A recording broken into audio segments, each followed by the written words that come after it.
अस्सलाम वालेकुम ninth class. क्या हाल चाल है बच्चों आप लोगों के। उम्मीद है बेटा आप सब खैर खैरियत से होंगे और आप लोगों की ईद बहुत अच्छी गुजरी होगी। अच्छा बेटा, तो आप लोगों को अगर याद हो तो लास्ट टाइम हम लोगों ने जो चैप्टर नंबर 6 था एंजाइम्स उसको स्टार्ट किया था। तो आज का जो हमारा बायोलॉजी का लेक्चर है वो है लेक्चर नंबर 38 और जो टॉपिक पढ़ेंगे वो 6.1 है, कैरेक्टरिस्टिक्स ऑफ एंजाइम्स। तो स्टार्ट करते हैं बेटा अपना आज का लेक्चर। अपनी बुक्स ओपन करने शाबाश। उम्मीद है बेटा आपने अपनी बुक्स ओपन कर ली होंगी। तो स्टार्ट करते हैं। तो टॉपिक स्टार्ट करने से पहले हमारे पास एक छोटा सा एक पैराग्राफ रह गया था जिसमें दो छोटी छोटी डेफिनेशंस हैं। देखें, कहता है कि enzymes can be categorized on the basis of site where they work. कहता है एंजाइम्स को हम कैटेगराइज कर सकते हैं, मतलब उसको टाइप्स में डिवाइड कर सकते हैं किस बेस पे, किस साइट वेयर दे वर्क, यानी कौन सी जगह पे वो काम कर रहे हैं। दे में बी इंट्रासेलुलर और एक्स्ट्रा सेलुलर। अगर इंट्रासेलुलर हैं ये वाले इंट्रासेलुलर एंजाइम्स, तो देखिए लिखा हुआ enzymes of glycolysis work in cytoplasm. ठीक है, तो ऐसा एंजाइम इंट्रासेलुलर कहते हैं इनसाइड द सेल। ठीक है, इंट्रा का वर्ड निकला है इनसाइड से, तो सेलुलर मतलब सेल। इनसाइड द सेल जो सेल के अंदर काम कर रहे हैं एंजाइम, वो क्या है हमारे पास इंट्रासेलुलर एंजाइम्स हैं। ठीक है, उसमें एग्जाम आ जाते हैं जो ग्लाइकोलाइसिस में काम करते हैं। अब साइटोप्लाज्म सेल के अंदर होता है, तो सेल के अंदर जो है वो ग्लाइकोलाइसिस होती है, तो वहाँ पे जो एंजाइम काम करें वो इंट्रासेलुलर। अब जो सेल के बाहर एंजाइम्स काम करें तो एक्स्ट्रा सेलुलर एंजाइम हो गए। For example pepsin enzyme working in the stomach cavity. अब वो स्टमक के अंदर काम करें सेल से बाहर, ठीक है, तो उसको हम कहेंगे एक्स्ट्रा सेलुलर एंजाइम। तो ये डेफिनेशन आप लिख सकते हैं इसकी। ठीक है, इंट्रा सेलुलर एक्स्ट्रा सेलुलर की। इंट्रा सेलुलर की डेफिनेशन क्या होगी? enzymes that work inside the cell are called intracellular enzymes. Enzymes that work outside the cell are called extracellular enzymes. ठीक है, तो चलते हैं नेक्स्ट। देखिए यहाँ पे लिखा हुआ है all biochemical catalysts are not proteins, for example some RNA molecules also catalyze reactions. कहता है कि जो बायोकैटलिस्ट हैं, यानी जो बायोकेमिकल रिएक्शंस को फास्ट कर रहे हैं, वो सारे प्रोटीन नहीं होते।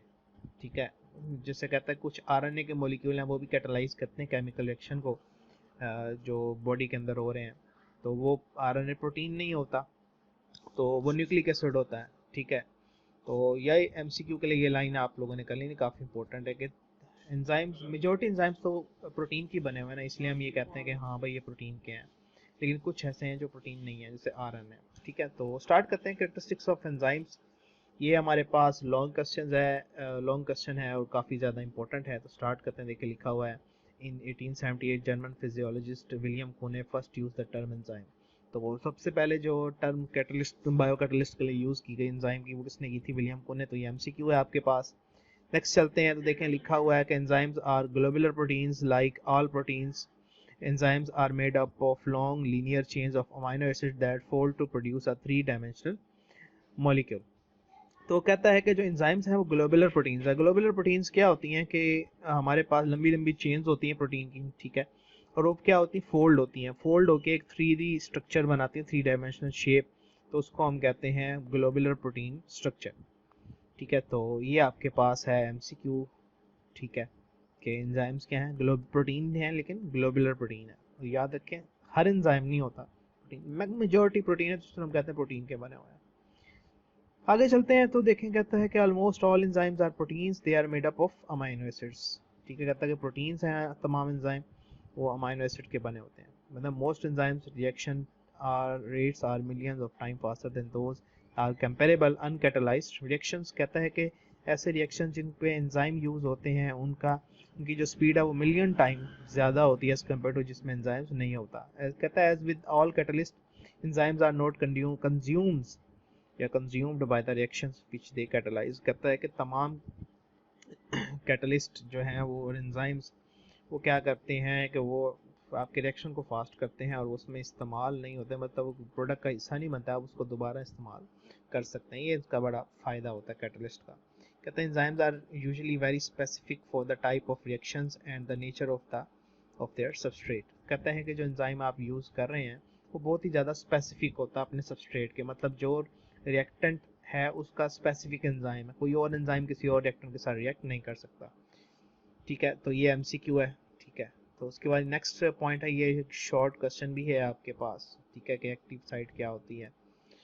तो कहता है only a small portion of enzyme molecule is directly involved in the catalysis. This catalytic region is known as active site. It is recognizes and binds substrate then carries out reaction. कहता है कि enzyme का एक छोटा सा हिस्सा होता है जो कैटालाइसिस में मतलब speed up of chemical reaction में हिस्सा ले रहा होता है, उस हिस्से को हम कहते हैं एक्टिव साइट। और एक्टिव साइट ही अपने सबस्ट्रेट को पहचानती है, उसको अपने साथ बाइंड करती है और फिर केमिकल रिएक्शन होता है। कहता है enzyme production can be enhanced और diminished by cell according to needs. कहता है कि सेल अपने नीड्स के मुताबिक, अपनी ज़रूरत के मुताबिक एंजाइम की प्रोडक्शन बढ़ा सकता है। सबस्ट्रेट ज़्यादा है तो एंजाइम बढ़ जाएंगे, ऑब्वियसली सबस्ट्रेट कम है तो एंजाइम कम हो जाएंगे। कहता है enzyme activity can also be regulated by inhibitors और एक्टिवेटर्स। तो सेल बेसिकली इनहिबिटर्स और एक्टिवेटर्स प्रोड्यूस करता है। इनहिबिटर्स देखिए इनहिबिट से निकला है जो एंजाइम की एक्टिविटी को रोक देता है, एक्टिवेटर्स एक्टिवेट से निकला है जो एंजाइम को एक्टिवेट करता है, स्टार्ट करता है। ठीक है, तो एंजाइम जब सेल को चाहिए होंगे एंजाइम तो एक्टिवेटर बनाएगा कि भाई एक्टिवेटर जाके एक्टिवेट करेगा एंजाइम को, एंजाइम अपना काम शुरू कर देगा। जब सेल को ज़रूरत नहीं है तो वो इनहिबिटर भेजेगा, इनहिबिटर क्या करेगा, जाके एंजाइम को ब्लॉक कर देगा, उसकी जो क्या कहते हैं काम है उसका, वो काम एंजाइम का काम वर्किंग यानी वो रुक जाएगी। कहता है some enzyme do not need any additional component to work. कहता है कुछ एंजाइम ऐसे हैं जिनको कोई एडिशनल एक्स्ट्रा चीज़ नहीं चाहिए होती काम करने के लिए, लेकिन however other require non protein molecules और आइंस कॉल्ड कोफैक्टर्स। कहता है कि लेकिन कुछ एंजाइम्स ऐसे होते हैं जिनको नॉन प्रोटीन मॉलिक्यूल्स चाहिए होते हैं, जिनको हम कहते हैं कोफैक्टर्स। ठीक है, कोफैक्टर्स क्या है, cofactors can be either inorganic. कहता है कोफैक्टर या तो इनऑर्गेनिक होगा या ऑर्गेनिक होगा। अगर इनऑर्गेनिक कोफैक्टर होगा तो वो होगा मेटल आइंस होंगे, अगर ऑर्गेनिक होगा तो उसमें हमारे पास एग्जांपल आ जाएगी फ्लेमिन और हीम की। और अगर ऑर्गेनिक कोफैक्टर है तो उसको हम कहते हैं प्रोस्थेटिक ग्रुप, और इनऑर्गेनिक कोफैक्टर है तो उसको हम क्या कहते हैं, देखिए आगे लिखा है, कहता है if organic cofactor are tightly bound to the enzyme they are called prosthetic group. कहता है कि अगर ऑर्गेनिक कोफैक्टर मतलब जैसे ये ऑर्गेनिक थे हीम और फ्लेमिन, अगर ये टाइटली बाइंड है आपके एंजाइम के मजबूती से जुड़े हैं तो प्रोस्थेटिक ग्रुप है। If organic cofactor are loosely attached with enzyme they are called coenzymes. अगर वो लूजली अटैच है मतलब जुड़ रहे हैं, टूट रहे हैं, तो उसको हम कहेंगे कोएंजाइम कहेंगे।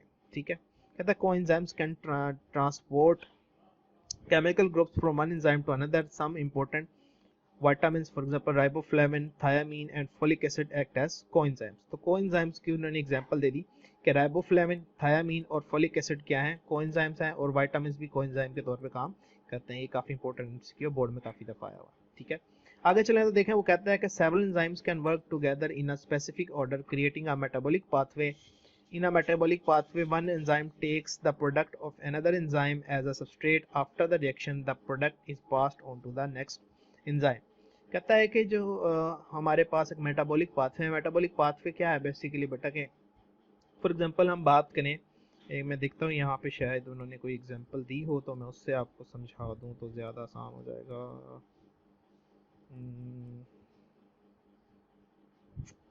नहीं चलिए ये देख लें। ये आपके पास फॉर एग्जांपल एक केमिकल रिएक्शन है। ठीक है, ये एक सबस्ट्रेट 1, सबस्ट्रेट 2, सबस्ट्रेट 3। सबस्ट्रेट 1 जो है, यहाँ पे एक एंजाइम आया सबस्ट्रेट 1 के साथ लगा एक एंजाइम, तो उसने कन्वर्ट कर दिया प्रोडक्ट में। तो यहाँ पे एक और एंजाइम होगा, उस एंजाइम के लिए ये वाला सबस्ट्रेट होगा, सबस्ट्रेट 2 कह लें, तो ये इसको कन्वर्ट कर देगा 3 में, ये एंजाइम्स को कन्वर्ट कर देगा 3 में। तो ये बेसिकली प्रोडक्ट होगा, लेकिन नेक्स्ट एंजाइम का क्या होगा, सबस्ट्रेट होता है कि मेटाबॉलिक पाथवे है, डिफरेंट चीज़ें कन्वर्ट होकर डिफरेंट चीज़ें बना रही हैं। ठीक है, तो यहाँ पे जो मुख्तलिफ एंजाइम्स काम करेंगे ताकि ये मेटाबॉलिक पाथवे हो सके। अब फॉर एग्जांपल यहाँ वाला जो एंजाइम था वो काम नहीं करता, तो ये वाला जो 2 है ये 3 में कन्वर्ट नहीं होगा, तो अगला एंजाइम काम नहीं कर पाएगा, तो आपका मेटाबॉलिक प्रोसेस क्या हो जाएगा, रुक जाएगा। तो इस तरह से डिफरेंट एंजाइम मिलकर मेटाबॉलिक पाथवे बनाते हैं। ठीक है, तो ये बेटा लॉन्ग क्वेश्चन है, इसको आपने बहुत अच्छे से करना है और बहुत इंपॉर्टेंट। ठीक है, ये सारा करना है।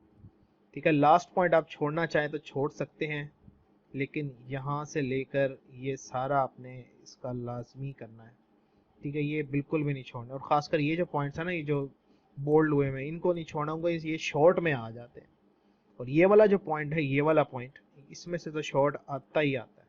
कभी कोफैक्टर पूछते हैं, कभी प्रोस्थेटिक ग्रुप पूछते हैं, कभी कोएंजाइम पूछते हैं, तो इसकी एग्जाम्पल भी आपने ये लाजमी करनी है, एग्जाम्पल्स भी लिखनी है, वरना आपको पता है 2 नंबर नहीं मिलने।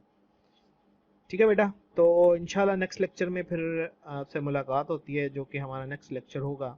उसमें हम लेक्चर नंबर 39 में इंशाल्लाह हम पढ़ेंगे यूजेस ऑफ एंजाइम्स और factors affecting rate of enzyme action. इसमें हम पहला फैक्टर पढ़ेंगे टेम्परेचर, और साथ ही हम पढ़ेंगे सबस्ट्रेट कंसंट्रेशन को इंशाल्लाह। अपना ख्याल रखिएगा बेटे।